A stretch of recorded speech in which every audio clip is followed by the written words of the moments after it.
रहीम।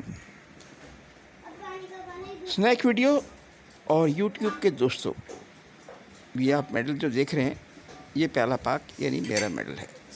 और ये मेडल जो है आप सबको मिल सकता है। आप इसे लाइक कीजिए, व्यू कीजिए, लाइक कीजिए, शेयर कीजिए, फॉलो कीजिए और सब्सक्राइब कीजिए। बस इतना सा मसला है। और अगर दिल नहीं चाहते तो ठीक, लाइक इट और लीव इट। अपना ख्याल रखिएगा और दुआ में याद रखिएगा। आपका मुखलिस, आपका दोस्त, आपका खैर खा प्याला पाक।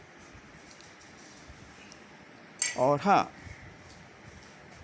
इसके अलावा जो है मौसम बहुत गर्म है और इस गर्मी में सारे ही काम करने पड़ते हैं, बहुत से काम। ठीक है, अब इस वीडियो को 1 मिनट तक तो लेके जाना ही है मुझे। तो अब सिवाय इसके के ऊपर पंखा चल रहा है और लाइट इससे कोई जा सकती है। अल्लाह हाफ़िज़।